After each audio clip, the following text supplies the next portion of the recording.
What's going on, guys? ¿Cómo están? BugaLuis here and welcome back to another video here on the channel. Today we're gonna do another episode of Transfer Daily because recently there haven't been too many transfer stories or too many stories which I thought were reliable enough to actually put on a video here on the channel. We've been completely all over with the transfers of Alexis Sanchez and also of Dzeko and Emerson Palmeiri. So if you want to check those out, you can check it up here. We already talked about that, so I wasn't really wanting to create more update videos for those two transfers because at the end I'm pretty sure they're going to happen and all the information I've already put up in this channel. So you can check it up here. Those two videos in the description down below, there will be as well.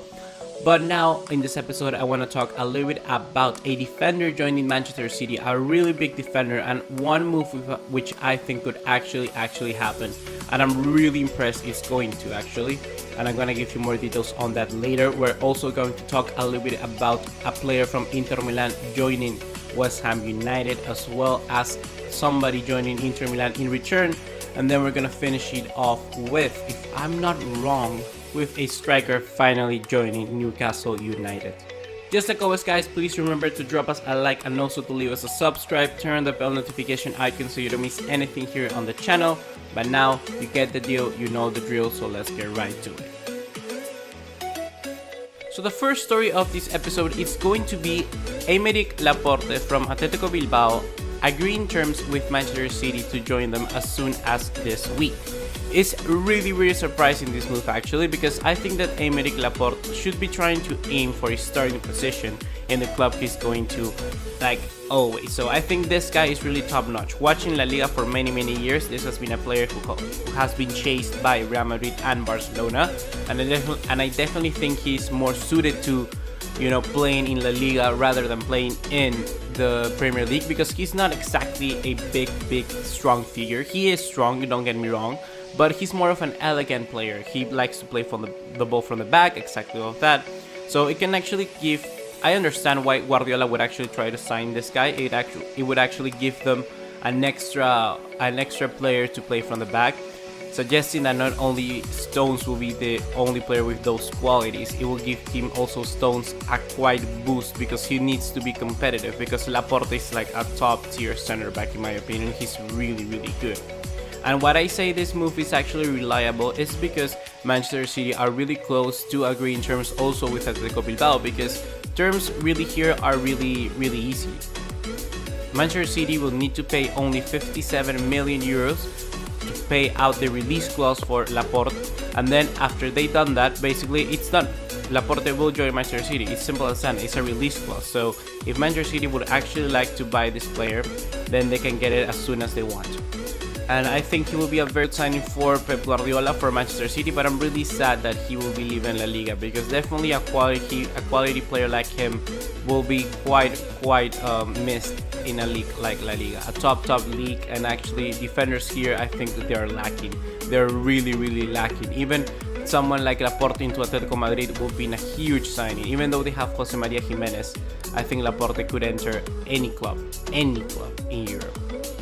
Okay, now moving on, we go to Italy and talk a little bit about Inter Milan. Apparently Inter Milan have held talks with the agent of Javier Pastore over a move for him to move to Inter Milan, to Italy, Serie A. Apparently this move is close to completion, and I actually do not believe that. I'm actually gonna rate this in the bullshit transfer meter like really bullshit low, because I don't think it's going to happen anyway, because I'm gonna explain to you why. Recently Inter Milan have signed Rafinha, and he's been already officially announced. He's going to be going on a loan with a 35 million option to buy at the end of the season if Inter is going to qualify for the Champions League. So it could happen. So I think that Rafinha will leave Barcelona, because I think Inter Milan will qualify for the Champions League. And now they've seen that they have a surplus in midfield. Apparently they have one extra creative midfielder that they do not need, and that player is Joao Mario. Joao Mario hasn't been a player who has been demonstrating really poor form in Inter Milan. I have this friend who is an Inter Milan fan, and whenever I talk with him, he's always like, oh, Joao Mario is shit, oh my god, he's so bad, he's shit, he doesn't play anything, he's really bad, he's lazy, and all of that stuff. So Joao Mario will most definitely leave Inter Milan, and apparently Joao Mario is moving to West Ham. Like, it's really close, that transfer, it's really close.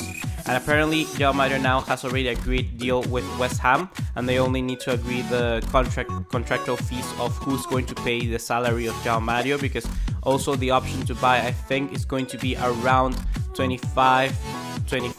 million for West Ham, and the loan fee for now is just going to be 2 to 5 million. So it's going to be very plausible that Joao Mario will leave for West Ham. And if that happens, then Rafinha comes in and have a spots already to play. But why would you need an extra creative midfielder? If you just got rid of one, why would you like to bring somebody else? So Javier Pastore to Inter Milan, I don't think it's going to happen. So just like fuck off, Pastore, find another club. So the last transfer story of this episode is going to be about Islam Slimani. Islam Slimani is a player which I do not understand why he's not getting more attention. This guy has scored, let's remember, around 50 goals in a year for Sporting Lisbon. It's quite a huge number for a player which is not actually a top tier player.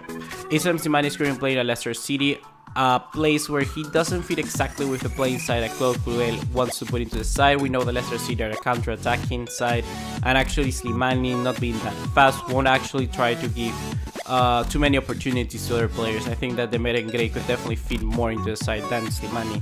So it's definitely understandable why he wants to leave. And I would leave if I was Slimani's place. There are many clubs recently that want to sign this guy because, like I told you before, he's a quality player. We have Spartak Moscow, Newcastle United, Watford, and also West Brom all in the race to sign this guy. So it will be very interesting to see who's in front. And apparently in front now, being reported by the Mirror, being reported also by the Telegraph, is that Newcastle United are very close to the signing of Islam Slimani. I think that this signing will be actually quite meaningful for Newcastle United. If Slimani joins, it will be basically the catalyst of whether should they remain in the Premier League or will they be relegated. I think he has that sheer quality, and I think he actually fits into the style of Newcastle United. Alexander Mitrovic is a player which is very similar to Slimani. However, Slimani is like way 10 times better than Mitrovic, because Mitrovic also being sort of like this bulldog, because he's also getting into problems like Diego Costa was. Slimani is much more calm, but he's actually more professional. So we need to take into account that. I think that Slimani, to the situation of Newcastle United, could be a very fitting player, and I would actually give this transfer story quite actually a good rating in the bullshit meter, because I think it's going to happen. I think it fits well, so I think it's actually quite accurate that they're being linked together. That's gonna be everything for today, guys. Just like always, remember to drop us a like, leave us a subscribe, turn on the bell notification icon, and follow us on all other social media to keep up to date. Make sure to make this channel a part of your daily routine. I've been your host for the day. See you in the next one. Take care. Ciao.